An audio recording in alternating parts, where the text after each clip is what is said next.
Hey, Sergio, this is Vince. I was just calling to see if you got the package that I sent to you.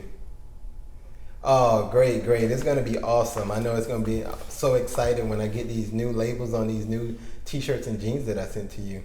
Oh, they're going to go crazy when they see it. Yeah, I can't wait either. Wait, hold on one second, Sergio. Hey, baby, how you doing? When are we leaving? Leaving for... Sorry? The date that we've been planning for months, baby. Oh, I'm so sorry, baby. Wow. I totally forgot. I've been working with vendors trying to get some new things situated with our product line. Also, I got these new logos I've been working that I want to show to you. I was going to see if we can have a meeting today. Is it possible that we can push it off till this weekend or maybe next week? But for the tickets that we've already bought? Can you go with one of your friends or something? Sorry, baby, I'm just swamped right now with this business. Wow. So this episode is about going into business with your spouse. Learn about it.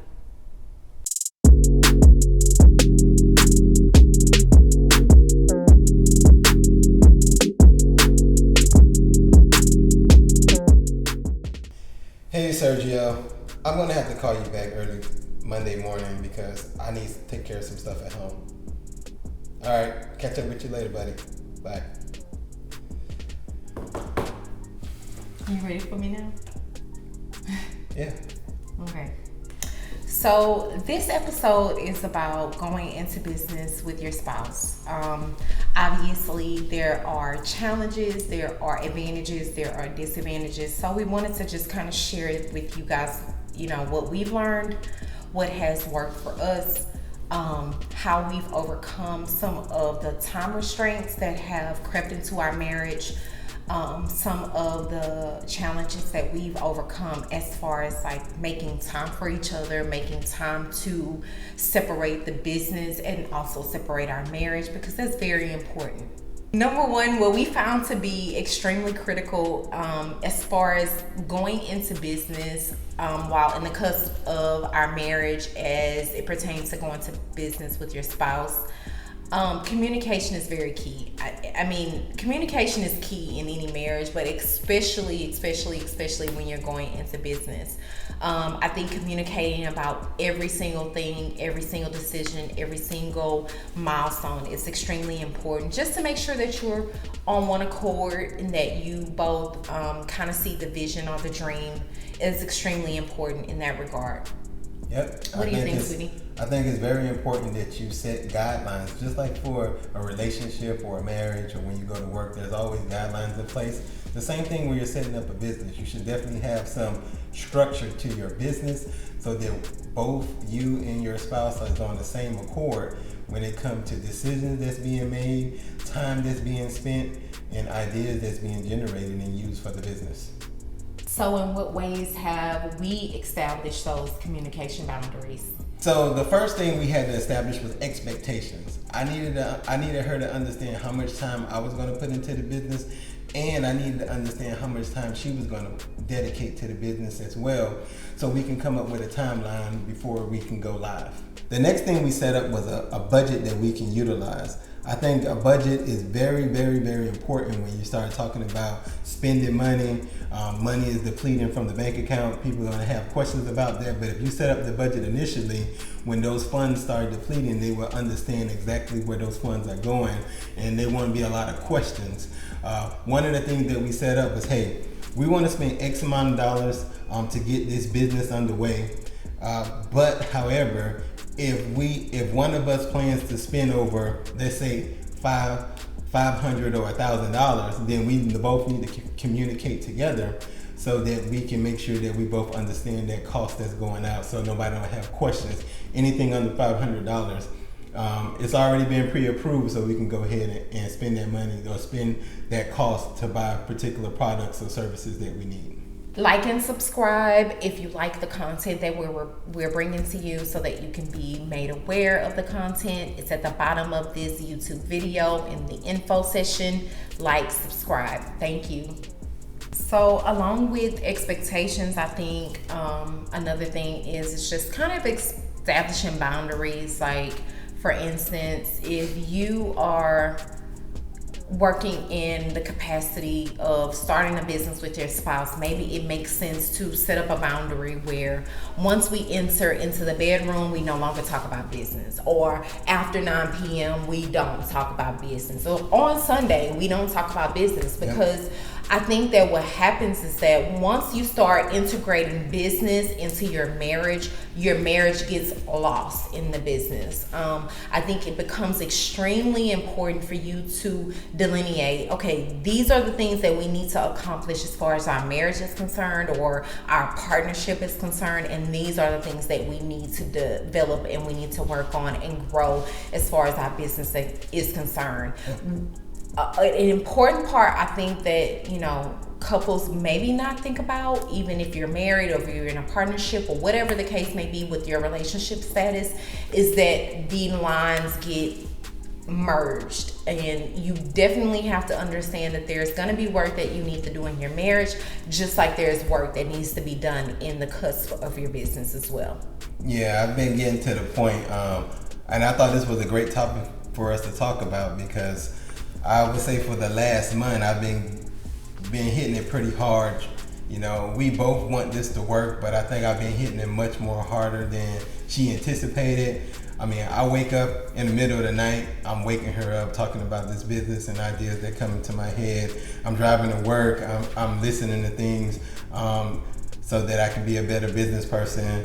I'm leaving work still thinking about it. I go to the gym, I'm thinking about it. I come home and I'm up all night, and I'm spending less and less time with her and the kids, and I guess she's feeling the impact. So we have had, numerous conversations just to talk about, hey, you need to set up some timelines, like after 9 o'clock, I don't want to hear anything about business. And it was getting to the point where business was 24 hours a day for me. Right. And I just had to cut it off. I was like, okay, she said on Sunday she don't want to talk about it, that's fine. After 8:30, 9 o'clock at nighttime, don't mention it, that's fine. And I think a good way is, when you're first starting this business, there's so many things that you want to accomplish. But if you set a time frame where you can allocate so many hours a week instead of trying to do it all in 1 week, I think it's very, very helpful. Instead of me trying to do things 7 days a week, I say, okay, for 3 hours a day, from Monday through Friday, that's when I'll focus on the business. And then after that, it's all about family and other things that I need to take care of. I mean, it's got to the point where I have household chores. And then my wife is like, baby, are you going to fold the clothes? And I'm like, baby, I'm working on our business. This is more important. But to her, she's like, you need to fold these clothes.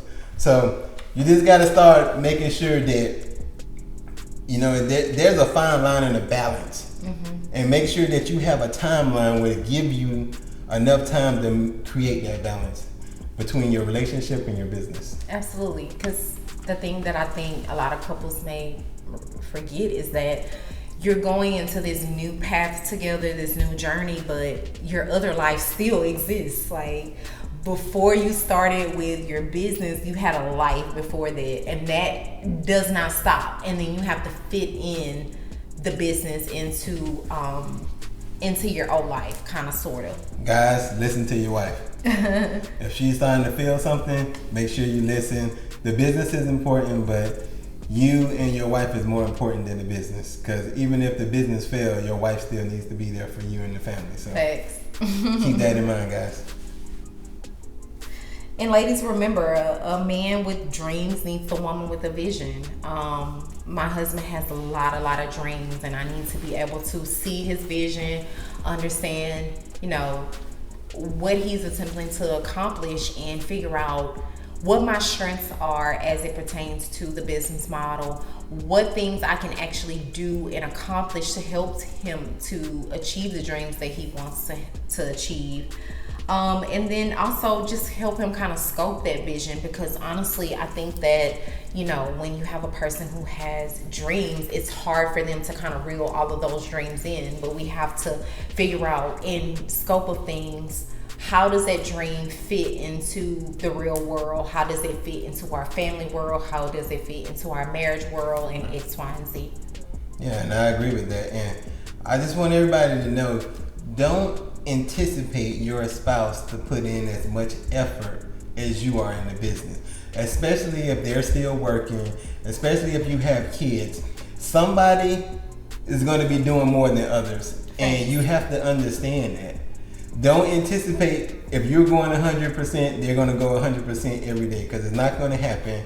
So don't get bothered by that. I mean, that's just the nature of the beast. That's going to happen.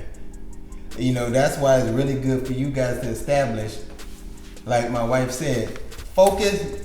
You need to make sure that you're focused on things that you're good at, and then you give your spouse things that they're really good at. Mm-hmm. My wife, she enjoys the website side of things, the marketing side of things, the administrative type things that we need to do to set up the business. So I gave her those things because she's really good at that, and she's actually interested. And by her being interested in it, she's gonna work harder on those things. Now, as far as operational, dealing with vendors, creating designs, my wife, she does not like that at all. I love those type of things. So I took on those type of responsibilities because to me, this is easy. That part is easy for me. I enjoy it. Like, things come to my head and I go down and design it. Then I show it to my wife and we make modifications. She don't want to go and learn Photoshop and Illustrator. All she wants to do is see the end product, and then we can make adjustments once she see the drafts that I created. So it's always important to make sure that you lean on your strengths when you're going into business with each other, because it's gonna help the person to actually want to do those tasks instead of pushing those tasks to a later date. Thank you to our new YouTube subscribers. Thank you to all of the people who have already been following our YouTube channel. Thank you. Go like, subscribe, give us comments, give us feedback. Whatever you guys want to see next, please give us all of the feedback that you may have, as this helps us to bring content that you may enjoy. Thank you. Thank you for tuning in. See you next time.